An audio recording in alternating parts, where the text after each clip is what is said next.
Welcome back. I'm Miranda Kahn. Now let's take a look at some of the headlines around the globe. A strong summer heat wave continues to sweep across India, leaving more than 1,000 people dead in just a few days. Temperatures have soared, hovering near 113 degrees. Officials are urging people to drink plenty of water and to avoid going outside during the warmest parts of the day. Israel, the West Bank, and Gaza City are also experiencing a severe heat wave. Temperatures there are expected to reach 109 degrees today.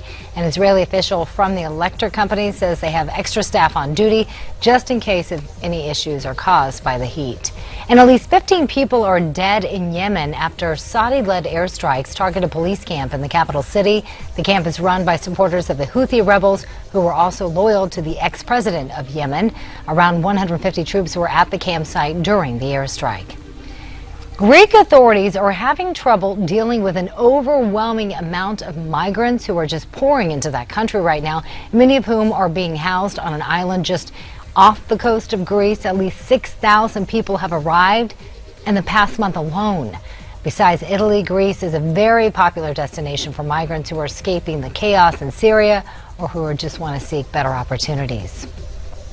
A new report from the United Nations says the number of hungry people in the world has now dropped to around 167 million.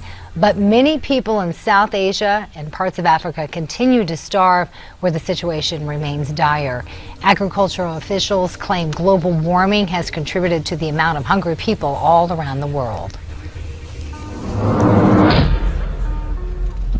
All right, Miranda, there's been a lot of discussion about the president's trade agenda, the Trans-Pacific Trade Partnership. We just heard from Dick Morris about that. The deal, though, got a big push forward last Friday when the Senate vowed to give the president so-called fast-track approval of these trade bills. But the deal still has to get approval in the House. The battle over the trade agreement highlights the cracks within the Democratic Party, which hasn't supported the president entirely on this issue. Hardline's Ed Berliner discussed that last night with two strategists, David Goodfriend, who we just saw here on Newsmax Now, and on the he's on the Democratic side, and then Matt McDonald, who is on the GOP side of this debate. Take a listen. In the House of Representatives, the vast majority of Democrats are against the deal currently. At least that's what they're telling the whip counters. And in the Senate, the Democrats banded together to help kill the first attempt at passing TPP. They acquiesced on the second attempt. This is definitely an issue of division and disagreement within the Democratic Party, and I think it really comes down to this. Many Americans, working class Americans, feel like the deck is just stacked against them, and when they hear that there's a secret process, that the vast majority of permitted advisors are paid for by corporate interests, they suspect that this is really a bad deal for working class Americans because they see what happened after NAFTA when we lost 2 million jobs and we really didn't get the benefit of the doubt that was cast by my former boss, Bill Clinton. And I think there's a lot of suspicion here that boils down to a bad process leading to perceived bad results. Matt, why is it that then we would find absolutely no shock from the right that there's a secret process going on here from Barack Obama that has to be just one more thing, you put it down and go up, one more thing that we don't know about? Yeah, I think it's interesting because it's not, on the right, it's not necessarily a revolt against trade the way it is on the left. It's more a continuation of the fundamental distrust of the president on issues like this and what he's going to do. And you see the president's focus in the second term on legislating by regulation and by rules and that sort of thing, and that leaves a bad taste in the right. But that guy just said there also reflected in an interview yesterday with Congressman Kevin Brady that if this were any other president, this would have been approved a long time ago and you would not be hearing so much protest coming from the right. You think so? Or you think it's just the Republicans and Democrats like to battle it out?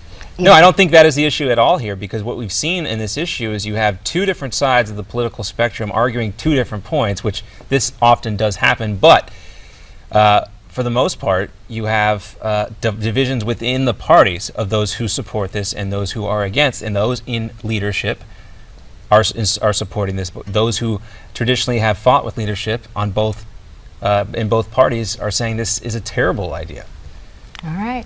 And it just, I don't know what to think about what's going to happen here. There's certainly a lot of reasons to be concerned and a lot of reasons to stay tuned and follow the story. Which we will continue to do right here on Newsmax. That's right. Now, before we let you go, we talk a lot about health here. We also talk to Nick Tate. Yes, who we'll have here, I think, on the show tomorrow. Everything from Alzheimer's to Obamacare to sunscreen. When it comes to a host of ailments, many doctors offer an integrative approach. What exactly does that mean? Or is that exactly how you pronounce it? I'm not even sure. Integrative approach. Integrative approach, the holistic treatment of disease by treating the mind, the body, and the spirit at the same time. Now, actually, Newsmax Health has a list of the top 100 physicians who embrace this type of medicine. And more doctors are doing that. In the top 10, our very own Dr. Chauncey Crandall.